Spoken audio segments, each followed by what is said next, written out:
Imagine ruling a kingdom so extraordinary that the wind itself becomes your transport.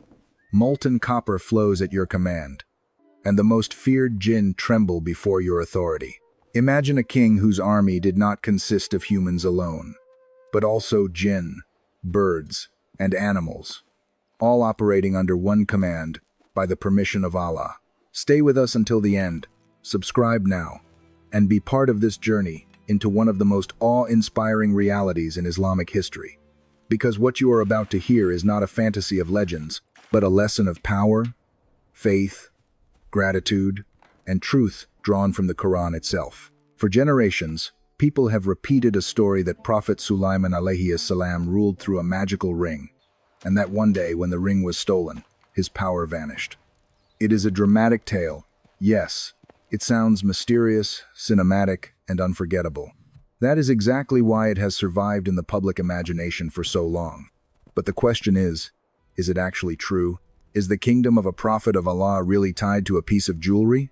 Could the authority of a prophet, a servant chosen by the Lord of all worlds, depend on an object that could be lost, stolen, hidden, or broken? The answer, when we return to the Quran with sincerity, is clear. The power of Sulaiman alayhi salam was never the magic of a ring. It was the answer to a dua. It was a divine gift. It was a miracle granted directly by Allah. This is where everything changes. Once we remove the myths inherited from unreliable narrations and stories borrowed from foreign traditions, the picture becomes even more powerful. What the Quran presents is far more magnificent than folklore. It tells us not of a magician king, but of a prophet whose kingdom was unlike anything before it and unlike anything after it. In Surah Sad, verse 35, Sulaiman alayhi salam makes a dua that echoes through history. My Lord, forgive me and grant me a kingdom that will not belong to anyone after me. Surely, you are the bestower. This is the real beginning of the story. Not a ring, not a charm, not secret spells. A servant standing before his Lord, asking. A prophet turning to Allah in humility, and Allah, in his infinite power, answering that dua in a way that would become a sign for all generations. Pause here for a moment and reflect on how important this is. Sulaiman alayhi salam did not ask for power out of arrogance. He did not seek a throne for vanity. He asked for a kingdom that would be unique so that it would stand as a sign of Allah's greatness. And Allah accepted that prayer. This is why no empire in world history resembles his. There have been mighty rulers, conquerors, emperors, and kings. Some commanded armies that shook continents. Some controlled wealth beyond imagination. Some left monuments that still stun the world. But none possessed what Sulaiman alayhi salam was given. His kingdom crossed the seen and the unseen. It stretched from human obedience to the submission of natural forces. It reached into realms ordinary kings could never touch. One of the clearest proofs of this divine favor was the wind. In Surah Saba, Allah tells us that he made the wind obedient to Sulaiman. Its morning journey was a month, and its evening journey was a month. Think about what that means. In an age when people crossed deserts for weeks on camels, when caravans measured distance by exhaustion and danger, Sulaiman alayhi salam could travel the distance of a month in one morning and another month in one evening. In a single day, he covered what others would need 2 months to complete.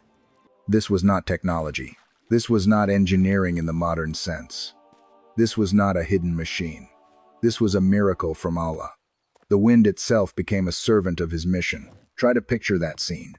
A ruler setting out not with wheels grinding across the earth, not with horses struggling through dust, but carried by the very force that no human can grasp with his hands. A throne, a platform, or a mode of travel supported by the command of the Lord of the heavens and earth. There is something breathtaking about this image, because wind is one of the most untamable forces known to humanity, even now. With all our science, we study it, predict it, fear it, and attempt to harness it, but we do not command it. Yet Allah made it obedient to one prophet as a sign. That obedience was not a property of Sulaiman himself, it was a property of Allah's permission. That is the difference the Quran teaches us again and again. Miracles never separate a prophet from his Lord. They point back to his Lord. And the wind was only one part of this astonishing kingdom. In the same passage, Allah tells us that He caused a spring of molten copper to flow for Sulaiman alayhi salam. Molten copper, flowing, not as a rare industrial process hidden deep in a furnace, but as a provision made easy by divine command.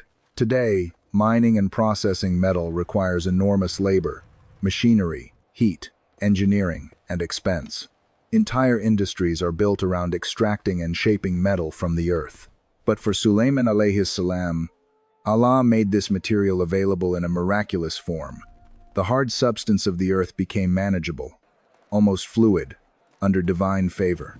This meant structures could be built on a scale ordinary rulers could barely imagine. Now ask yourself, who carried out this immense labor? Who built the giant structures? Who handled the impossible tasks? Who performed work beyond normal human strength? This is where the unseen dimension of His kingdom appears with full force. Allah granted Sulaiman authority over the jinn. The Quran does not leave this vague. It tells us plainly that among the jinn were those who worked before him by the permission of his Lord. These were not friendly fairy tale creatures. They were a creation of Allah made from smokeless fire, hidden from human sight, possessing abilities beyond ordinary human capacity. Yet in the kingdom of Sulaiman alayhi salam, they were subdued, assigned, controlled, and made to work. This is one of the most misunderstood parts of the story. Some people hear about the jinn serving Sulaiman and imagine sorcery, occult power, hidden rituals, or forbidden knowledge. But that is not the Islamic picture at all. Sulaiman alayhi salam was never a sorcerer. In fact, the Quran itself clears him from this slander. His authority over the jinn was not achieved by dark arts, but by Allah's command. There is a world of difference between the two. One is rebellion against Allah. The other is a miracle granted by Allah. One is deception. The other is prophethood. One belongs to falsehood. The other belongs to truth. The jinn under his rule performed astonishing tasks. In Surah Sad, Allah mentions that among the devils were builders and divers. The builders constructed monumental works, while the divers plunged into the depths of the sea. Think of the skill, strength, and speed implied in this description. The builders were not making simple houses or walls. They were producing elevated chambers, fortresses, places of worship, and grand architectural works. They cut, lifted, placed, shaped, and finished projects that would overwhelm ordinary human workers. They created structures so vast that people of their time must have looked upon them with amazement, perhaps even fear. Then there were the divers. The sea hides treasures in its depths: pearls, corals, rare materials, and beauty concealed beneath danger. Even now, the ocean remains a realm humans enter with caution. But the jinn working under Sulaiman alayhi salam brought up what lay hidden below. The treasures of the deep became part of a kingdom centered not on greed, but on divine trust and prophetic mission. What others could not reach, they retrieved. What others could barely imagine, they delivered. Yet not all jinn were willing workers. This is another point the Quran helps us understand. Among them were rebellious and troublesome ones. There were those who would have caused corruption if left unchecked, but Allah gave Sulaiman alayhi salam the power to restrain them. Some were bound in chains. Others knew that disobedience would expose them to punishment. Their fear was not merely of a king's anger, but of the punishment decreed by Allah for rebellion against His command. That is why they remained under discipline. The most arrogant among them could not simply escape His authority. This completely destroys the childish idea that they served Him because of some enchanted object. The Quran's picture is much stronger. They served because Allah subjugated them. They feared because Allah imposed consequences. They labored because Allah had granted Sulaiman alayhi salam a kingdom unlike any other. In Surah Saba, Allah warns that any jinn who turned away from His command would be made to taste the punishment of the blazing fire. Imagine hearing that as a rebellious jinn. Imagine knowing that your disobedience is not merely against a ruler, but against the divine command itself. No wonder they worked without daring to rebel openly. And what did they make? The Quran gives us glimpses that are enough to ignite the imagination. Elevated chambers, statues or forms, bowls like reservoirs, immovable cauldrons. These were not ordinary household items. These were signs of scale. Bowls like reservoirs means vessels so large they resembled basins or ponds. Cauldrons fixed in place means cooking containers so enormous they could not be moved. This suggests a kingdom that fed vast numbers of people, armies, guests, workers, and delegations. It paints the picture of an organized civilization operating at extraordinary capacity. Imagine the royal kitchens of Sulaiman alayhi salam. Giant vessels prepared food for multitudes. Massive cauldrons remained fixed over furnaces because their size made movement impossible. Fires burned beneath them while provisions were made on a scale that ordinary people had never seen. People may have needed ladders just to reach their upper edges. Workers moved around them in coordinated labor. Food was prepared not for a handful of elites, but for huge gatherings. His kingdom was not small, isolated, or symbolic. It was living, moving, expansive, and administratively powerful. And beyond those kitchens and chambers was one of the most sacred projects associated with his reign, the great construction connected to Bayt al-Maqdis. Islamic tradition holds that Sulaiman alayhi salam was given responsibility in relation to this noble sanctuary, a place whose spiritual significance would remain until the end of time. Under his direction, the jinn and human workers produced architecture of remarkable beauty and precision. Valuable materials were gathered. Stones were shaped with astonishing craftsmanship. Precious metals and fine elements were brought from distant lands. What emerged was not merely construction.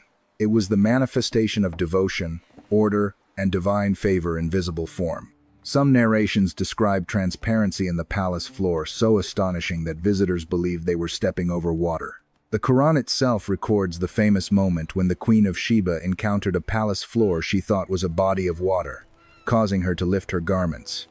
She was then told it was a smooth floor made of glass. Reflect on the power of that image. In an age long before modern architecture, a polished, transparent surface created an illusion so striking that a queen mistook it for water. This was not cheap spectacle. It was one more sign that the kingdom before her was beyond ordinary worldly standards. But Sulaiman alayhi salam was not merely a master of construction and command. Allah gave him another remarkable gift: understanding the language of birds and animals. This is one of the most beautiful aspects of his story because it shows that his kingdom was not based only on fear and power. It was based on knowledge. It was based on awareness. It was based on a harmony that crossed the boundaries between species. He could understand messages others would miss. He could receive information through means others could not imagine. His kingdom listened not only to generals and ministers, but to birds in flight. Among the most famous of these incidents is the story of the hoopoe bird. One day, while reviewing the birds, Sulaiman alayhi salam noticed that the hoopoe was absent. This was not a trivial matter. In a kingdom of discipline, even a small absence mattered. He reacted with seriousness. But the hoopoe soon returned, carrying astonishing news. It reported a land called Saba, ruled by a woman given a magnificent throne and a prosperous kingdom. Yet she and her people worshipped the sun instead of Allah. Notice the wisdom in what follows. Sulaiman alayhi salam did not rush blindly. He did not act on rumor. He verified. He sent a letter. Even in a moment where he possessed immense power, he showed restraint, dignity, and strategic wisdom. This is a lesson modern people badly need. True power is not impulsive. True power investigates. True power invites before it confronts. His letter was not the language of ego. It was royal, yes, but it was also prophetic. It called the queen away from arrogance and toward submission to Allah. The Queen of Sheba, Bilqis, was no fool. She understood politics. She understood danger. She consulted her advisors. Her generals suggested strength, but she chose intelligence. She sent gifts, perhaps to test whether Sulaiman alayhi salam was merely a worldly king who could be bought, flattered, or distracted. But when her envoys arrived, he rejected the gifts decisively. What Allah had given him was better than worldly treasures. This response revealed his true station. He was not hungry for gold. He was not trying to expand an empire for vanity. He was a prophet inviting to truth. Then comes one of the most electrifying moments in the entire narrative. When Bilqis began her journey, Sulaiman alayhi salam asked those present in his court who could bring him her throne before she arrived in submission. A powerful ifrit from among the jinn said he could bring it before Sulaiman rose from his place. That alone is astonishing. A throne from Yemen to Palestine, moved across immense distance in what sounds like a short period of time. But then another figure stepped forward. A man who had knowledge from the book. He said he could bring it before Sulaiman's glance returned to him. And by Allah's permission, it appeared. Imagine that. A throne from a distant land, placed before the Prophet in the blink of an eye, or before the eye could complete its movement. No army marched for it. No caravan transported it. No engineers dismantled and rebuilt it. It was there. And what was Sulaiman's response? Did he boast? Did he glorify himself? Did he say, "Look at my power"? No, he said. This is from the Fadl of my Lord, to test me whether I will be grateful or ungrateful. This is the heart of his story. Gratitude. Everything else is secondary. This single statement separates prophetic greatness from worldly arrogance. Many people, when given influence, begin worshipping themselves. Wealth makes them harder. Fame makes them emptier. Authority makes them forgetful. But Sulaiman alayhis salam, despite commanding humans, jinn, birds, wind, and resources beyond imagination, remained conscious that all of it was a test. Not a trophy. Not a right. A test. That is why his story still has the power to move hearts today. It is not merely the story of what he controlled. It is the story of how he remained a servant while controlling so much. When Bilqis arrived, she was shown her own throne, altered in some way to test her recognition. She was asked whether it was her throne. She answered with cautious intelligence, saying it seemed to be the same. Then came the palace floor of glass. Thinking it was water, she lifted her garments. She was informed of the reality. In that moment, confronted by signs beyond normal explanation, she recognized that this was not ordinary kingship. It was a kingdom supported by Allah, and she declared her submission with Sulaiman to Allah, Lord of the worlds. What an extraordinary transformation. A queen who came as a ruler left as a believer. A throne, a letter, a test, and a palace became means of guidance. This is another reason the story matters. The miracles were never entertainment. They were signs leading to truth. Power in the hands of a prophet is never disconnected from Hidayah. It is not there to impress for its own sake. It is there to open the eyes of hearts. Yet with all this glory, one question remains, and it cuts deeper than all displays of power. Could any of it stop death? Could a king who rode the wind outrun the decree of Allah? Could jinn who crossed depths and carried burdens detect the exact unseen moment when the soul leaves the body? Could the vast machinery of a miraculous kingdom prevent the end written for every creation? The answer is no. And this is where the story reaches one of its most profound lessons. The Quran tells us that when Allah decreed death for Sulaiman alayhis salam, nothing indicated his death to the jinn except a creature of the earth eating away at his staff. The image is unforgettable. Sulaiman alayhis salam had died while leaning on his staff, standing in devotion. His body remained upright, supported by it. The jinn continued working, thinking he was still alive, still supervising, still watching. They kept laboring in fear, day after day, perhaps much longer than anyone would have guessed. They remained in exhausting service because they believed their master still stood over them. Then came the smallest of creatures. Not a roaring beast, not a powerful warrior, not a thunderclap from the sky. A tiny creature of the earth. Gnawing at wood, slowly, persistently, it ate the staff until it weakened. When the staff finally gave way, the body of Sulaiman alayhis salam fell. In that instant, the truth became clear. He had passed away long before. The jinn had been working all that time under the illusion that he was alive, and the Quran delivers the lesson with stunning force. Had the jinn known the unseen, they would not have remained in humiliating punishment. This verse is a hammer against false beliefs. How many people, even today, imagine that jinn know the future, that hidden beings can reveal destiny, that sorcerers can access the unseen, that fortune tellers can unlock tomorrow? The story of Sulaiman alayhis salam destroys these illusions. If the jinn truly knew the unseen, they would have known the death of the one they feared most. They would have stopped immediately. They would not have continued in hardship for a reality hidden from them. But they did continue, because they did not know. The unseen belongs to Allah alone. This lesson could not be more relevant. In every era, people are tempted by shortcuts to knowledge and power. They chase amulets, talismans, rings, charms, and objects said to carry hidden energy. They seek answers from astrologers, magicians, and frauds who promise access to fate. They believe a thing can protect them more than Allah, enrich them more than Allah, or guide them more than Allah. But the story of Sulaiman alayhi salam points us back to Tawhid with incredible force.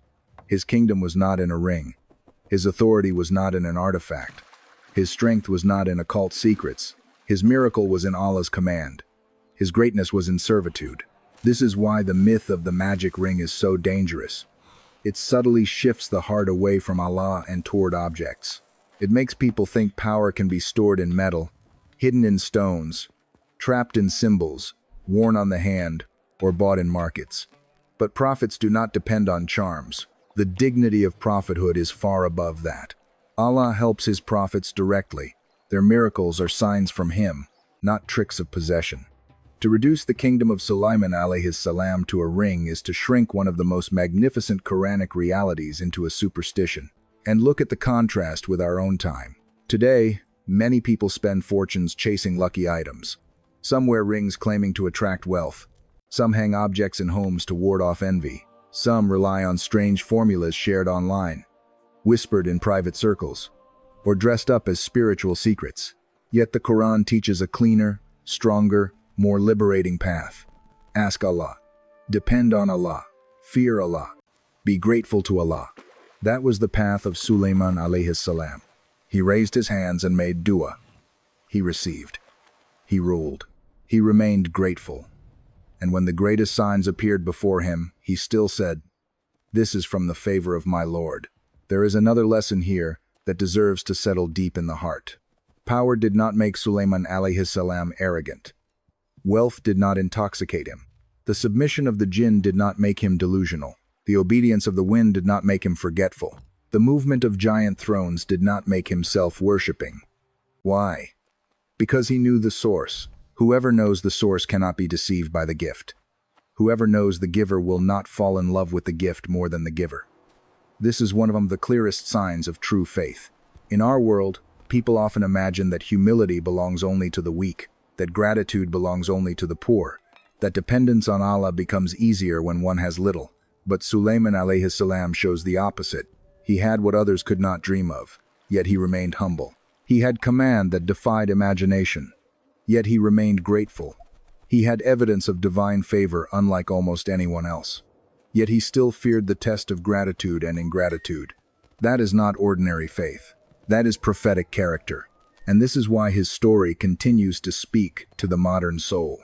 In a time obsessed with control, his story reminds us that all control is borrowed. In a time fascinated by hidden powers, his story reminds us that true power belongs only to Allah. In a time drowning in superstition and performance spirituality, his story brings us back to revelation. In a time where people measure greatness by followers, wealth, and influence, his story tells us that the greatest king was the one who still lowered himself before his Lord. Even the end of his life carries a final elegance. He did not die in chaos. He did not die clinging to the world. He died in a state connected to worship, and his death itself became a sign. Allah made the moment of his passing a lesson that would outlive empires. The jinn were exposed. False claims were shattered. Human beings were warned, and the kingdom that had stunned the earth was shown to be, like all worldly things, temporary. Only Allah remains. So when we remember Sulaiman alayhi salam, let us remember him correctly. Not as a figure of magic, not as a king of fantasy, not as a myth wrapped in legends of stolen rings and secret powers. Let us remember him as the Quran presents him, a noble prophet, a grateful servant, a ruler blessed with a unique kingdom, a man whose dua was answered, a leader whose authority crossed human limits by Allah's permission, and a believer whose greatest words were words of thanks. Remember too that his story contains guidance for every kind of person. For the weak, it teaches that Allah can give beyond imagination. For the strong, it teaches that power must bow to gratitude. For the curious, it teaches that the unseen belongs to Allah. For the misled, it teaches that objects and superstitions cannot replace Tawhid. For leaders, it teaches justice, discipline, and wisdom. For ordinary believers, It teaches that one sincere dua can open doors no human being can unlock. And perhaps that is the most beautiful part of all. The same Allah who gave Sulaiman alayhi salam a kingdom unlike any other is still the Lord who hears duas today. We may never command the wind. We may never see jinn serving under lawful authority. We may never witness molten copper flowing by miracle. But we can still call upon the same Lord. We can still seek forgiveness as Sulaiman sought forgiveness. We can still ask with sincerity. We can still choose gratitude over pride. We can still reject myths and return to revelation. If a small creature could bring down the illusion surrounding an entire workforce of jinn, then never underestimate how Allah reveals truth. If a bird could become the bearer of a message that changed a queen's destiny, then never underestimate the ways Allah brings guidance. If a prophet with unimaginable power could still call himself a servant, then never let worldly success pull you away from sajda. And if a kingdom unlike any other could come and pass, then remember that this world is not the final home for anyone. What remains are the lessons. What remains is the Quranic truth. What remains is the call to purify our belief from myths, borrowed tales, and exaggerated stories that distort the honor of the prophets. What remains is the reminder that Allah gives, Allah tests, Allah takes, and Allah alone knows the unseen. The life of Sulaiman alayhi salam is not just an account from long ago. It is a mirror held up to every age, asking us what we trust, what we seek, and whom we truly depend upon. So the next time someone tells you that Sulaiman alayhi salam ruled because of a magical ring, remember the dua in Surah Sad. Remember the wind in Surah Saba.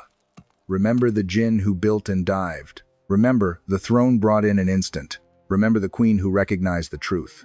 Remember the staff eaten from below. Remember the jinn exposed in their ignorance. And remember above all that every miracle in his life points in one direction only, to Allah, the Lord of majesty and generosity. If this story moved you, let it do more than entertain you. Let it correct your belief. Let it deepen your tawakkul. Let it purify your heart from superstition. Let it make you love the Quran more. Let it make you appreciate the honor of the prophets more. Let it make you careful about what stories you repeat in the name of religion. And let it remind you that real greatness is not in possessing extraordinary things, but in remaining obedient to Allah when those things are placed in your hands. The kingdom of Sulaiman alayhi salam ended. His palaces faded. His mighty scenes became history. The labor of the jinn stopped. The winds moved on. The treasures of the sea returned to silence. Yet his faith, his gratitude, his humility, and his reliance upon Allah remain alive in every generation that opens the Quran with reflection. That is why his story still shines, not because it is mysterious, but because it is true.